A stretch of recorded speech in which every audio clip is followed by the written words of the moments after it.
¿Alguna vez te has preguntado por qué personas buenas sufren tanto? ¿Por qué, incluso cuando hacemos lo correcto, la vida puede desmoronarse sin previo aviso? El libro de Job se atreve a hacer estas preguntas con crudeza, con valentía, sin fórmulas fáciles, y nos lleva a una historia que se desarrolla lejos de Israel, en una tierra misteriosa llamada Uz. Allí vivía un hombre llamado Job. No era israelita, ni profeta, ni parte de ninguna narrativa bíblica que conozcamos bien. Era simplemente un hombre íntegro, justo, temeroso de Dios. Su vida era próspera. Su familia estaba completa. Su integridad era innegable. Pero todo eso estaba por cambiar. Sin que él lo supiera, en el ámbito celestial, una conversación se desarrollaba. Dios hablaba con sus seres celestiales cuando aparece una figura conocida como el acusador, el fiscal, Satanás. Él no niega la justicia de Job, pero la cuestiona. ¿Es fiel porque es justo? ¿O es fiel porque ha sido bendecido? Y en esa tensión, Dios permite que Job sea probado. No para destruirlo, sino para exponer algo más profundo, algo que ni siquiera Job sabía que existía en su interior. Y es aquí donde inicia el drama. Había una vez, en una tierra llamada Uz, un hombre distinto, íntegro, justo, apartado del mal. Su nombre era Job. No era descendiente de Abraham, ni parte de la nación de Israel. Vivía fuera del relato central de la Biblia, pero su historia fue elegida para enseñarnos las verdades más profundas sobre la vida, el dolor y la fe. Job era conocido por su devoción a Dios y por su integridad moral. Era rico, no solo en bienes, sino en carácter. Tenía 7 hijos y 3 hijas. Su hacienda era inmensa, miles de ovejas, camellos, bueyes y asnas. Era el hombre más grande de todos los orientales. Cada día, Job se preocupaba por la santidad de su casa. Cuando sus hijos celebraban banquetes, él se levantaba temprano al día siguiente para ofrecer holocaustos por si acaso alguno de ellos hubiera pecado en su corazón. No lo hacía por obligación, sino por convicción. Temía a Dios con un temor reverente, no supersticioso. Era el retrato de la piedad. Pero entonces, la escena cambia. Se abre una ventana a los cielos. Una reunión se lleva a cabo en el Consejo Celestial. Dios está en su trono, y entre los seres celestiales aparece uno que cumple un papel incómodo, el acusador. En hebreo, Satán. No es el diablo en el sentido clásico que muchos imaginan, sino un fiscal, una figura que observa y desafía. Dios menciona a Job, lo presenta con orgullo como un hombre justo, pero el acusador lanza una sospecha. ¿Job te honra de balde? ¿No lo has protegido y bendecido en todo? Quítale eso, hiérelo, y verás quién es en realidad. Y entonces, algo desconcertante ocurre. Dios permite que el acusador toque todo lo que Job tiene, con una condición: no tocará su vida. No porque Dios desee destruirlo, sino porque en esta prueba será revelado algo que va más allá de lo comprensible. Job no sabe nada de esta escena celestial. En un solo día, sin advertencia, todo se derrumba. Un mensajero llega corriendo, agitado, temblando. Los sabeos atacaron y mataron a tus siervos, se llevaron tus bueyes y asnas. Antes de terminar, llega otro. Cayó fuego del cielo y consumió tus ovejas. Otro más. Los caldeos formaron 3 escuadrones y se llevaron tus camellos. Y finalmente, el golpe más duro. Tus hijos y tus hijas estaban comiendo en casa del hermano mayor, y un gran viento del desierto golpeó la casa. todos han muerto. Silencio. La tragedia, como un río desbordado, arrasó con todo. Job se levantó, rasgó su manto, se rapó la cabeza. Cayó en tierra, no en desesperación, sino en adoración. Dijo: desnudo salí del vientre de mi madre, y desnudo volveré allá. Jehová dio, Jehová quitó. Sea el nombre de Jehová bendito, no pecó. No maldijo a Dios. Su fe no era prestada, era real. Pero el cielo aún no ha terminado. Otra escena ocurre en los lugares celestiales. El acusador regresa. Dios vuelve a señalar la fidelidad de Job. Y el acusador responde: piel por piel. Todo lo que el hombre tiene, lo dará por su vida. Tócalo a él y verás cómo te maldice en tu cara. Dios permite que Job sea herido en su cuerpo, pero no morirá. El dolor ahora será físico. Job es azotado con llagas malignas desde la planta del pie hasta la coronilla. Se sienta en ceniza, toma un pedazo de teja rota y se rasca. Es un cuadro desgarrador. El hombre más justo, convertido en sombra de sí mismo. Su esposa, quebrada por el dolor, le dice: ¿aún retienes tu integridad?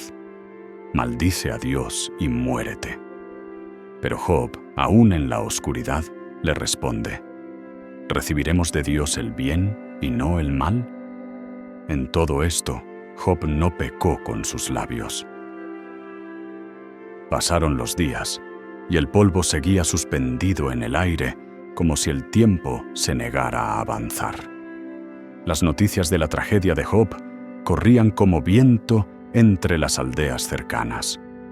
Lo que una vez fue símbolo de bendición y respeto, se había convertido en un espectáculo de horror y compasión silenciosa. Donde antes se alzaban tiendas grandes y animales pastaban en paz, ahora solo quedaban cenizas y un olor persistente a muerte. El campo estaba vacío, las risas de los hijos se habían extinguido, y la hacienda, antes vibrante, era un recuerdo entre ruinas. Job, el hombre íntegro, ahora yacía en tierra, no en su cama, no en su casa, sino en el polvo, sobre un montón de ceniza. No tenía ropa, solo el silencio. Su piel se había convertido en un campo de batalla. Estaba cubierta de úlceras malignas que ardían, supuraban y lo devoraban lentamente. Tomaba un pedazo de teja rota y se rascaba con torpeza, como quien intenta escapar de un fuego que lo consume desde dentro. Su cuerpo ya no respondía, pero lo más herido no era su carne, sino su alma. Ya no podía dormir. El insomnio se había vuelto su compañero. Los pensamientos venían como flechas en la noche, y en cada sombra creía ver a uno de sus hijos perdidos. Escuchaba risas que ya no existían, voces que solo el eco le traía desde la memoria. Se preguntaba si habría hecho algo mal, si había descuidado alguna palabra, algún pensamiento, alguna acción que desatara la ira del cielo. Pero cada vez que repasaba su vida, encontraba fidelidad. No arrogancia, sino reverencia. No perfección, pero sí integridad. ¿Dónde estaba entonces el error? En medio de ese quebranto, 3 figuras se acercaban por el horizonte. Eran sus amigos, hombres sabios, ancianos respetables, conocidos por su entendimiento y consejo. Elifaz, de Temán, cuyo linaje era conocido por su prudencia. Bildad, del país de los suaitas, hombre agudo de palabras afiladas. Y Zofar, el naamatita, joven pero fervoroso en su visión del mundo. Habían oído lo que había sucedido y habían acordado encontrarse para venir a consolarlo, pero nada los preparó para lo que vieron. Desde lejos divisaron una figura encorvada en medio del polvo. Pensaron que era un mendigo, o quizá un leproso abandonado, pero cuando se acercaron, sus corazones se detuvieron. Era Job. El rostro que antes irradiaba autoridad y paz estaba consumido. La piel colgaba en jirones. Los ojos eran pozos secos. El hombre que antes hablaba con sabiduría, ahora se encogía como un niño abandonado. No lo reconocieron de inmediato. Cuando confirmaron su identidad, rasgaron sus mantos como símbolo de duelo. Se echaron polvo sobre la cabeza y se sentaron junto a él. No dijeron nada, porque no sabían qué decir. Por 7 días y 7 noches permanecieron en el suelo con él, en silencio. Ninguno se atrevió a hablar, porque vieron que su dolor era muy grande. Aquellos 7 días fueron más largos que cualquier semana. El tiempo se detenía. Solo se escuchaban los lamentos del viento y los gemidos ocasionales de Job. Los amigos no sabían si estaban ante un castigo divino o ante un misterio, pero sabían que cualquier palabra mal dicha podría quebrar aún más el alma de su amigo. Y entonces, al 8º día, Job rompió el silencio. No lo hizo con gritos ni con teología. Lo hizo con un lamento desgarrador que brotó de lo más profundo del ser humano cuando ya no queda lógica, ni consuelo, ni esperanza. Perezca el día en que nací y la noche en que se dijo, un varón ha sido concebido. Que ese día se convierta en tinieblas, que no lo busque Dios desde lo alto, ni brille sobre él la luz. Que lo maldigan los que maldicen el día, los que se aprestan para despertar al Leviatán. ¿Por qué no morí en el vientre? ¿Por qué fui recibido sobre las rodillas? ¿Por qué tuve pechos que me amamantaran? Las palabras de Job no eran blasfemia, eran la expresión de una alma rota. No maldecía a Dios, no entendía por qué un hombre justo tenía que vivir un horror que ni los impíos soportaban. ¿Para qué se da luz al trabajado?, preguntó con voz temblorosa. ¿Y vida a los de ánimo amargado? Elifaz fue el primero en hablar. Su voz era suave, pero su mensaje agudo. Has exhortado a muchos, Job. Has fortalecido las rodillas débiles. Pero ahora que te toca a ti, te desalientas. ¿No es tu temor de Dios tu confianza? Recuérdalo. ¿Cuándo pereció el inocente? ¿Dónde han sido destruidos los rectos? Yo he visto que los que aran iniquidad y siembran maldad, eso cosechan. Era la doctrina clásica de retribución. Dios es justo, por tanto quien sufre, algo ha hecho. Para Elifaz, el dolor de Job no era un misterio, era una consecuencia. Tal vez no lo decía con crueldad, pero sí con convicción. Quería ayudar a Job, pero desde una lógica que el sufrimiento ya había derrumbado. Job lo escuchó en silencio, no con ira, sino con tristeza. Luego habló. Mis palabras son torpes porque mi dolor es inmenso. ¿Acaso es el hombre más que Dios? ¿Cómo se justificará el hombre delante de él? Si Dios contendiera con él, no le podrá responder ni una entre 1000. Él es sabio de corazón y poderoso en fuerzas. Si él me pasara, no lo vería. Si me arrebatara, ¿quién podrá impedirle? Job no argumentaba desde la arrogancia, hablaba desde la impotencia. Quería entender, pero no podía. Quería razonar, pero el cielo guardaba silencio. Aún así, en medio de su desesperación, lanzó una súplica.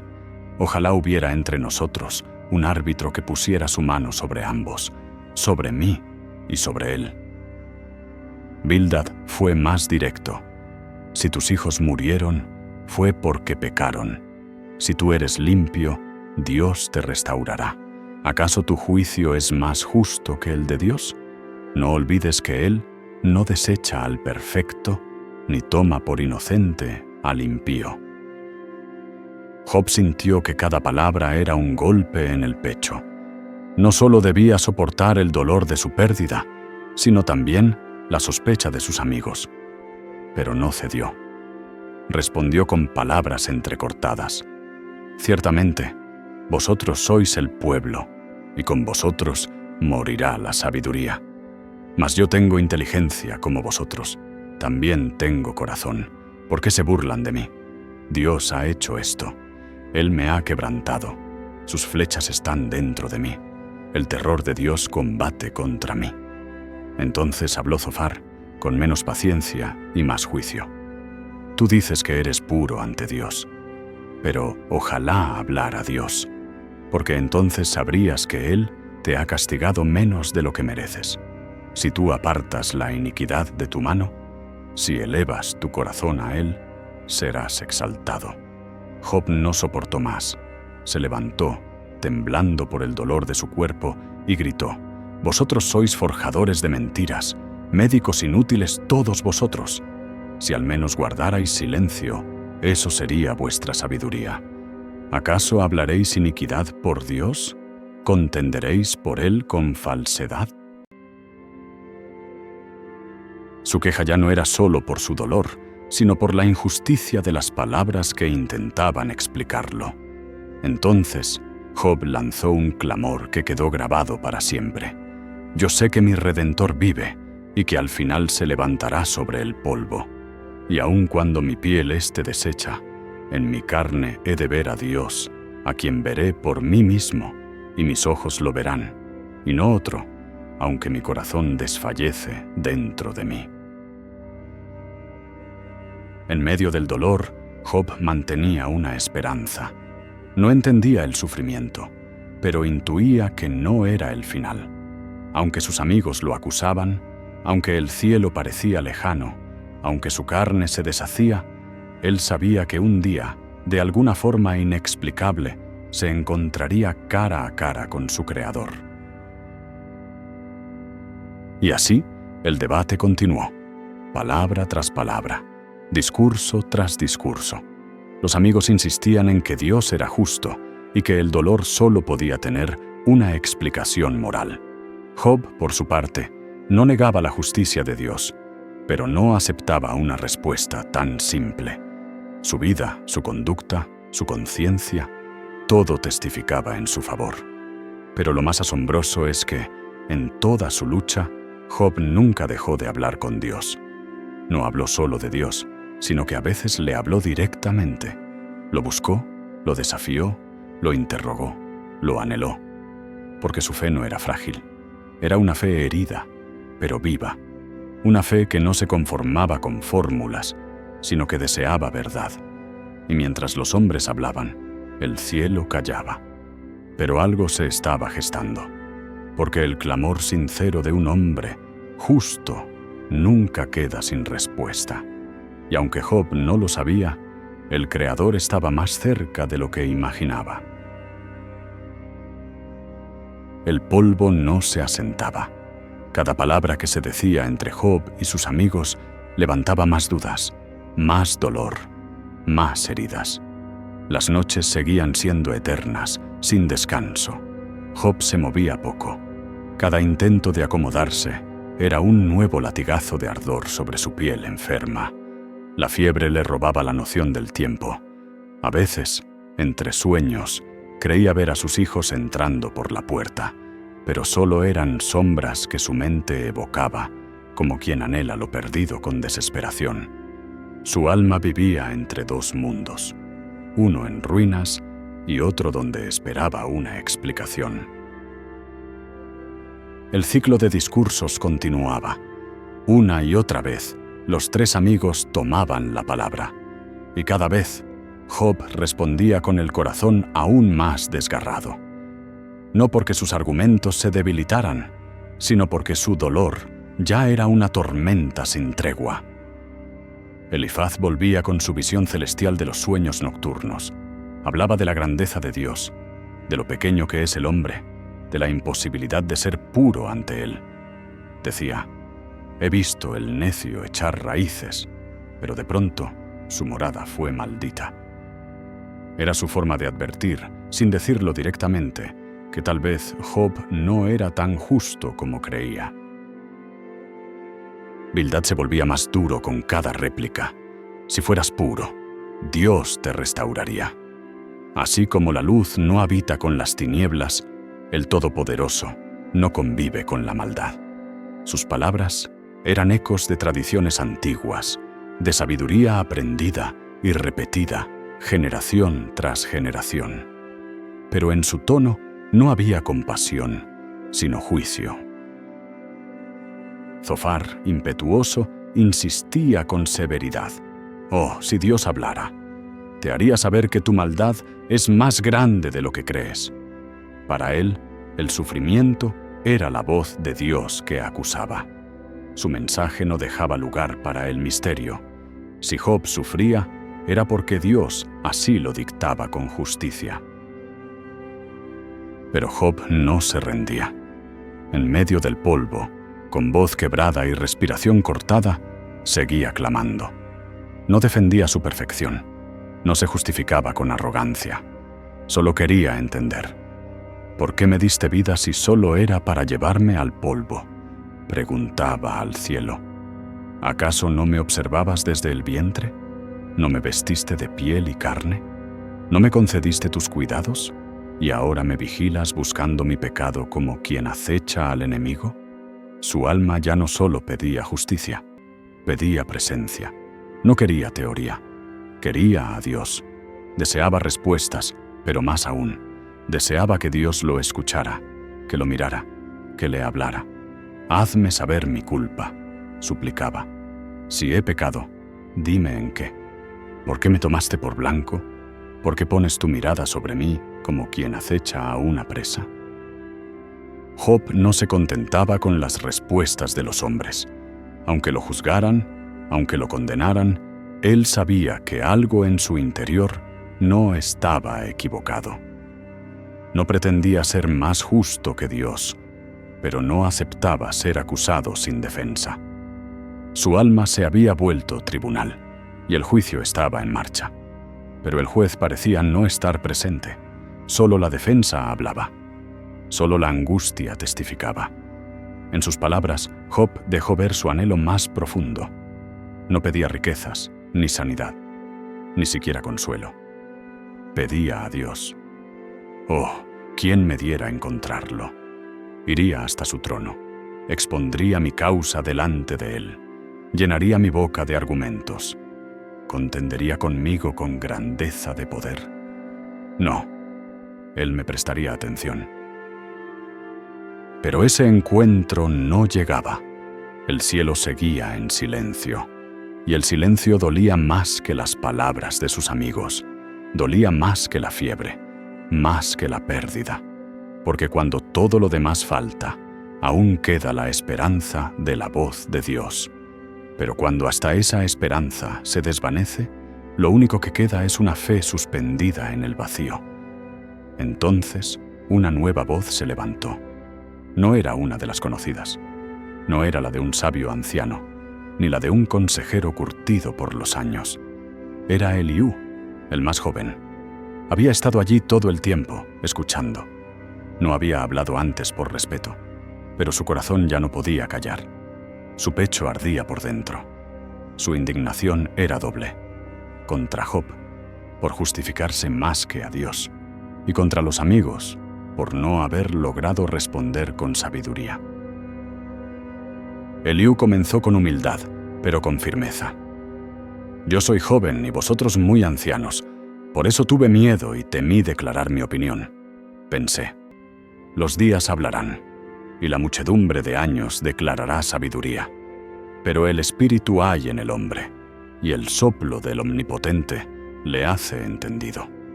No son los muchos años los que enseñan sabiduría, ni los ancianos los que siempre entienden el juicio. Job lo observaba. Sus ojos estaban cansados, pero en su interior había expectativa. Esta no era una repetición. Esta voz era distinta. No acusaba como Zofar, ni condenaba como Bildad, ni explicaba con sueños como Elifaz. Esta voz hablaba desde un lugar más profundo. Job, tú dices, soy limpio, sin pecado, soy inocente, y no hay maldad en mí. Y sin embargo, Dios me busca pretextos y me considera su enemigo. Pero yo te digo, no eres justo al decir eso. Dios es mayor que el hombre. ¿Por qué contiendes con él? Él habla de una y de dos maneras. Pero el hombre no entiende, a veces en sueños, a veces con enfermedades, a veces con dolor. Él quiere apartar al hombre del mal, preservar su alma del sepulcro. Eliú no aseguraba conocer la razón exacta del sufrimiento de Job, pero ofrecía una visión más amplia. No todo sufrimiento era castigo. A veces era prevención, a veces era corrección, a veces simplemente formación. No porque el hombre sea culpable, sino porque Dios quiere revelarse en formas que solo el dolor puede abrir. Dios no hace injusticia, dijo Eliú. Él es poderoso, pero no desprecia a nadie. Él no aparta de los justos sus ojos. Si están prendidos en grillos y atrapados en aflicción, les hace oír su obra y su pecado. Y si escuchan, serán bendecidos. Pero si no oyen, perecerán.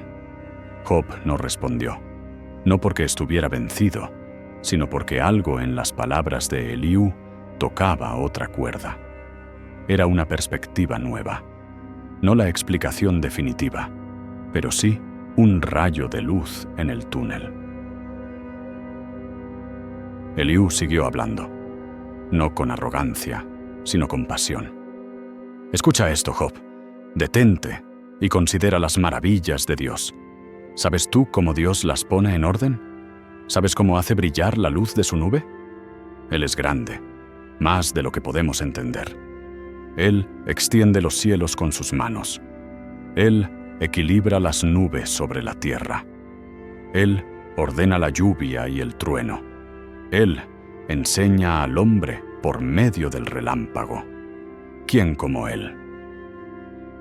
Y entonces el cielo, que había callado durante tanto tiempo, comenzó a cambiar. Oscureció. El viento empezó a girar. Se levantó polvo. Eliú seguía hablando, pero algo en el ambiente anunciaba lo que vendría. Las palabras humanas habían llegado a su límite. La sabiduría de los hombres se había agotado. Y ahora, el que había guardado silencio estaba por hablar.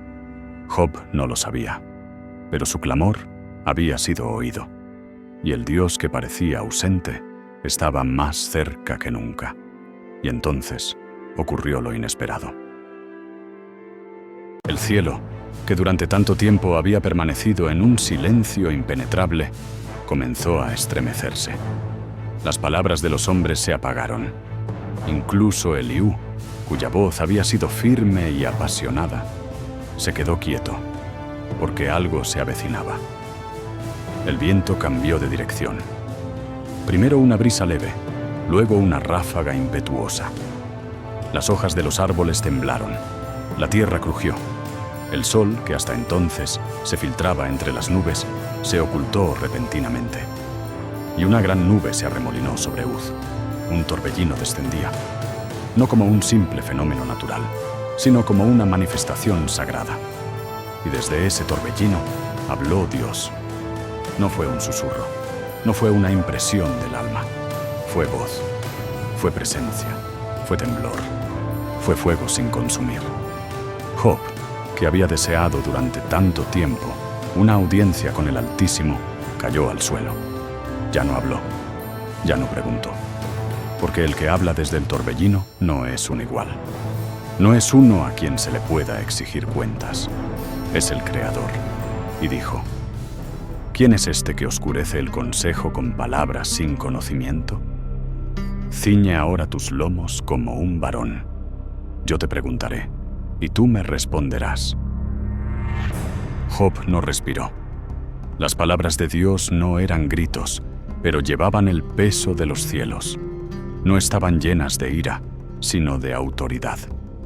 No condenaban, pero desarmaban. Era como si la luz misma se hiciera palabra. ¿Dónde estabas tú cuando yo fundaba la tierra? Dímelo, si tienes entendimiento.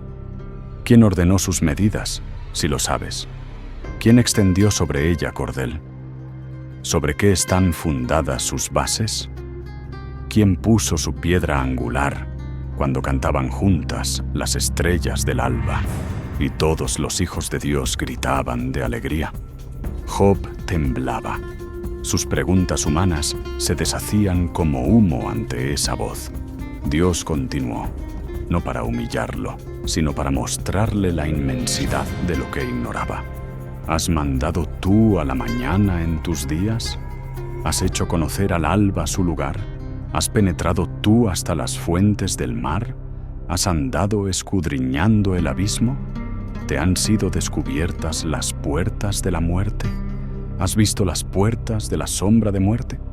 Declara si sabes todo esto. El tono no era cruel, era majestuoso. Dios no necesitaba justificar su actuar. Él era, Él es, Él será. Su sabiduría no está limitada por la perspectiva humana. Su justicia no se explica en frases. Es parte de un orden mayor, más vasto que las galaxias, más antiguo que el tiempo, más profundo que la experiencia humana. ¿Dónde está el camino a la morada de la luz?, preguntó el Señor. ¿Dónde está el lugar de las tinieblas? ¿Acaso tú llevaste la lluvia a tierras despobladas? ¿Engendras tú los copos de nieve? ¿Quién dio sabiduría al corazón? ¿Quién puso inteligencia en el espíritu? Job no tenía respuestas, pero no porque fuera culpable, sino porque se dio cuenta de algo mucho mayor.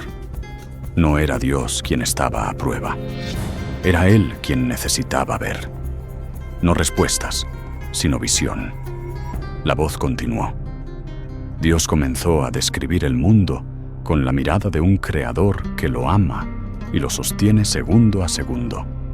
Habló de las cabras monteses que dan a luz solas en los riscos, de los asnos salvajes que vagan libres, de los ciervos que tiemblan al parir, de los búfalos que no se sujetan al arado humano, de los avestruces que abandonan sus huevos, pero que corren con fuerza inigualable, de los caballos de guerra que resoplan en la batalla, del halcón que vuela alto y mira desde lejos, de cada criatura que él formó y cuida. ¿Le diste tú al caballo su fuerza? ¿Vestiste tú su cuello de relincho? ¿Le haces tú saltar como langosta? ¿Tiembla su majestad terrible? Desde lejos huele la batalla, el grito de los capitanes y el alarido. Job no podía evitarlo. Lloraba. No porque fuera culpable de algún pecado secreto, sino porque estaba siendo sobrecogido por la grandeza de un Dios que está en todo, que conoce todo, que sostiene todo, y que, aún así, lo había escuchado a él, un hombre hecho de polvo. Entonces Dios elevó aún más el nivel de su enseñanza. Habló de criaturas míticas y majestuosas. Habló del Behemoth. Mira ahora al Behemoth, al cual hice como a ti. Come hierba como buey. Su fuerza está en sus lomos, su poder en los músculos de su vientre. Endereza su cola como un cedro. Sus huesos son tubos de bronce, sus miembros como barras de hierro. Él es el principio de los caminos de Dios. Solo su hacedor puede acercarse a él con su espada. Nadie podía dominar a esa criatura, excepto Dios. Era un símbolo de lo salvaje, de lo incontrolable, de lo que el hombre no puede someter, pero que no escapa del control divino. Luego habló del Leviatán, criatura del mar, símbolo del caos. ¿Sacarás tú al Leviatán con anzuelo o con cuerda que le eches en su lengua? ¿Pondrás tu soga en sus narices? ¿Acarreará él súplicas hacia ti? ¿Hará contigo pacto? ¿Jugarás con él como con un pájaro? Todo el que lo vea se espanta. Su estornudo enciende lumbre. De su boca salen llamas. Detrás de él resplandece luz. En la tierra no hay semejante. Es hecho para no temer. No eran simplemente animales.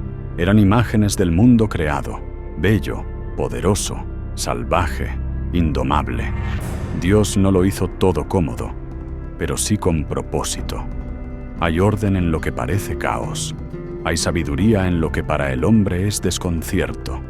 El mundo no es un jardín controlado por ecuaciones morales, sino un universo gobernado por una sabiduría que trasciende la lógica humana. Y entonces, cuando el torbellino empezó a apaciguarse, Dios preguntó: ¿invalidarás tú también mi juicio? ¿Me condenarás a mí para justificarte tú? Silencio. Job ya no tenía nada que decir, no porque se sintiera culpable, sino porque había visto lo que no se puede ver y había oído lo que no se puede expresar.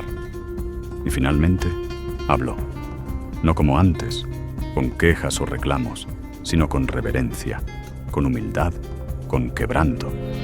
Yo conozco que todo lo puedes y que no hay pensamiento que se esconda de ti. ¿Quién es el que oscurece el consejo sin entendimiento? Por tanto, yo hablaba lo que no entendía, cosas demasiado maravillosas para mí, que yo no comprendía. De oídas te había oído, mas ahora mis ojos te ven. Por eso me aborrezco y me arrepiento en polvo y ceniza. Job no se arrepentía por haber pecado, sino por haber hablado desde una visión limitada. No negaba su integridad, pero reconocía que había pretendido entender a Dios sin tener la perspectiva que solo el Creador posee.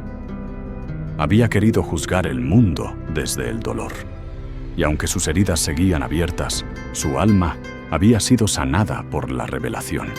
Y así, el torbellino se disipó, la voz se silenció, pero Job ya no era el mismo. Había entrado en el valle del quebranto con preguntas y salió con adoración. No tenía más respuestas que antes. No sabía por qué lo había perdido todo. No sabía por qué sus hijos habían muerto, ni por qué su carne había sido herida. Pero sí sabía que Dios lo había escuchado, que no estaba solo, que el Creador de las estrellas se dignó a hablarle, que el Dios que forma el Leviatán también cuida del hombre que llora en el polvo. Y eso era suficiente. El polvo comenzaba a asentarse. El torbellino había cesado. La voz que brotó del corazón mismo del universo ya no retumbaba entre los montes. Pero nada era igual, porque cuando Dios habla, no quedan cenizas, quedan cimientos nuevos. No quedan argumentos, sino reverencia. Queda el temblor, queda la paz, queda el silencio que no ahoga, sino que revela. Job permanecía en el suelo, no por desesperanza, sino por reverencia. Había visto a Dios, no con los ojos físicos, sino con los del alma. Lo que antes era solo teología, ahora era experiencia viva. Lo que antes era tradición, ahora era revelación. Su carne seguía enferma. Su situación no había cambiado, pero su corazón había sido tocado por el Dios que se dignó a responder. Y entonces, el relato da un giro inesperado, porque Dios no había terminado de hablar, y se dirigió, no a Job, sino a sus amigos.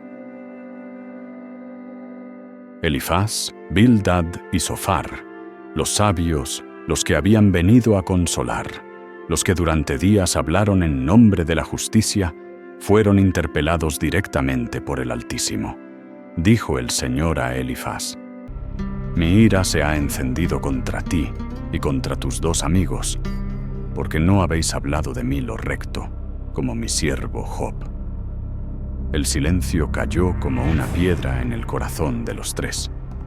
Aquel que parecía culpable era ahora reivindicado, y los que se presentaban como defensores de Dios eran reprendidos por él mismo. Dios no los reprendió por haber hablado mal de Job, sino por haber hablado mal de él, porque redujeron su justicia a una fórmula, porque lo representaron mal, porque pretendieron comprender su actuar como si fuera predecible, como si el Altísimo se rigiera por las reglas de los hombres.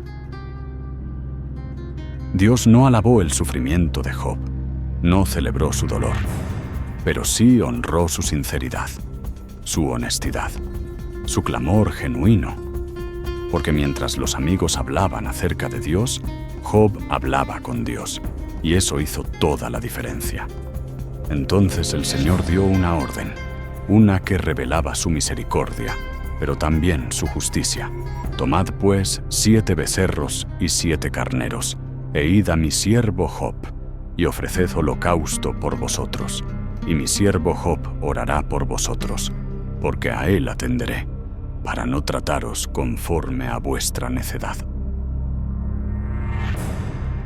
Los 3 amigos, sorprendidos, obedecieron.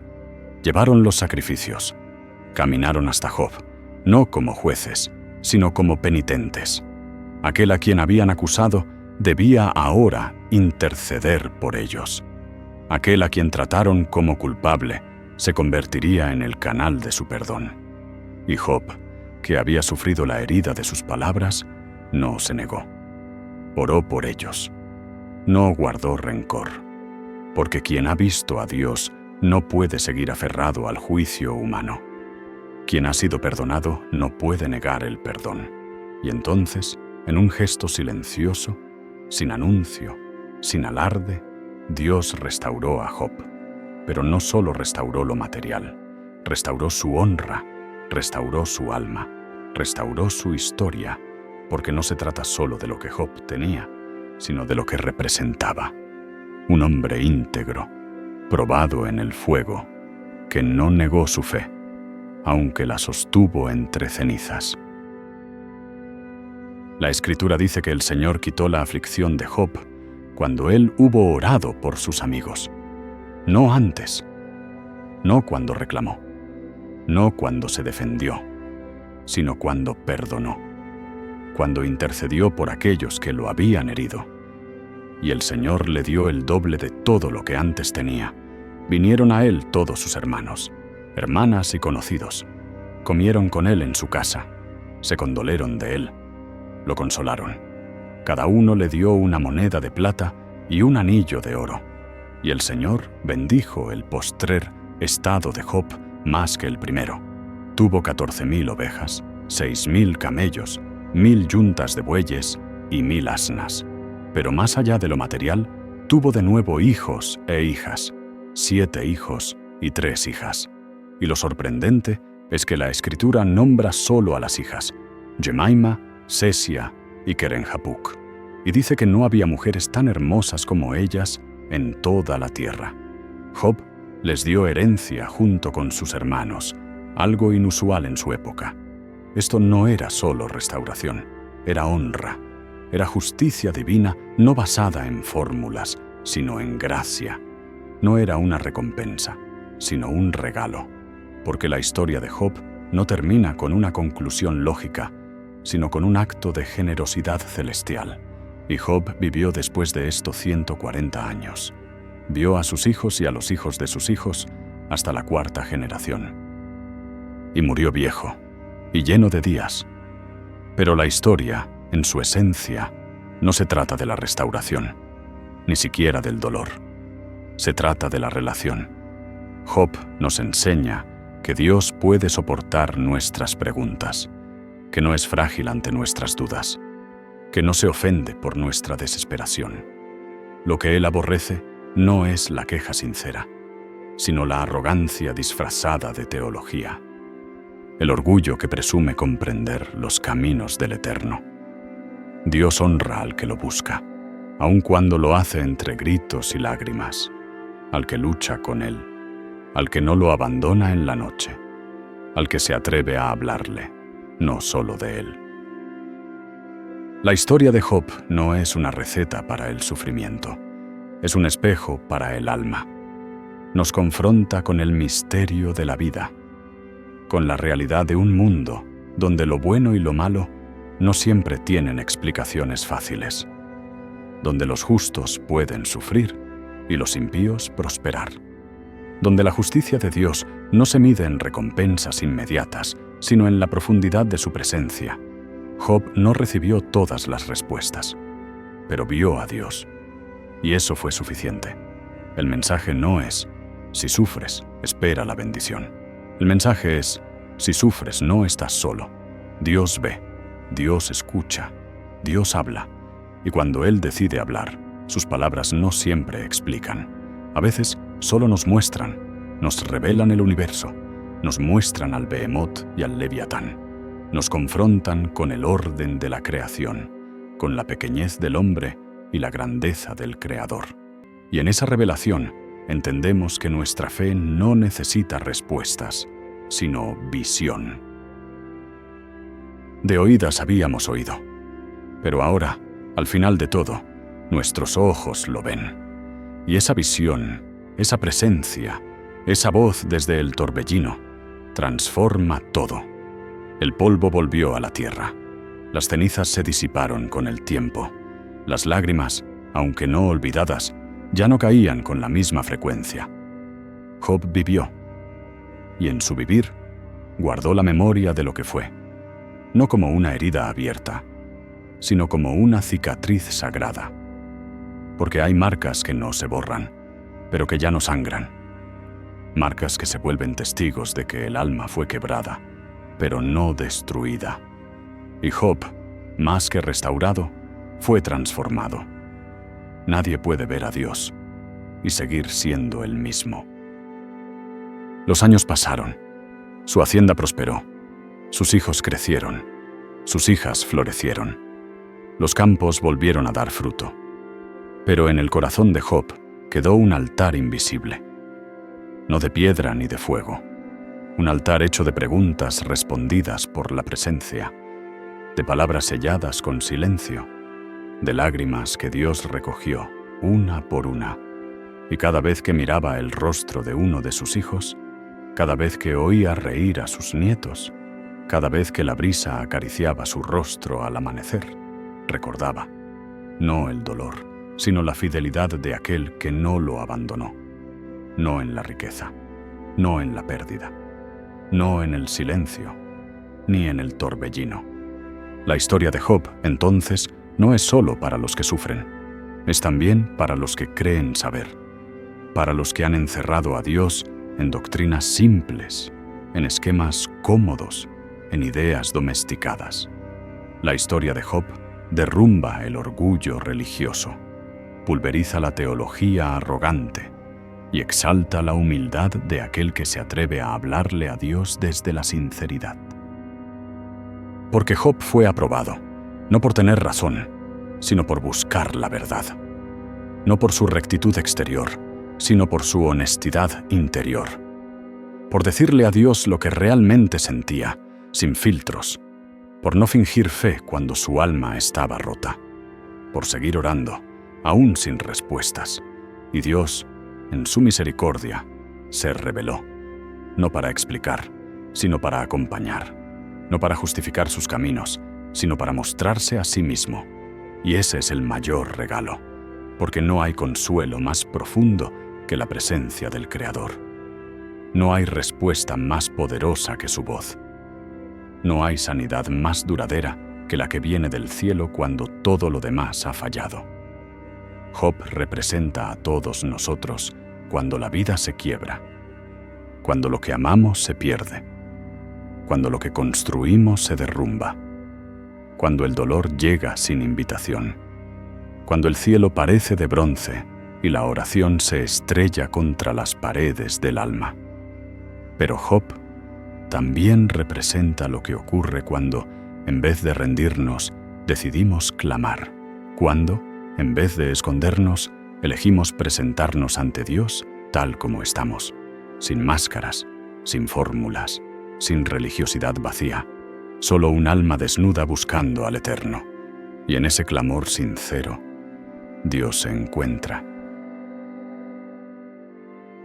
La historia de Job no es una excepción en las Escrituras, es parte de un eco mayor, porque hubo otro justo que sufrió sin causa, uno que fue golpeado, despreciado, rechazado, uno que también fue traicionado por sus amigos, abandonado en su hora más oscura, uno que clamó desde la cruz, Dios mío, ¿por qué me has desamparado? Jesús, el Hijo del Hombre, cargó el dolor más profundo.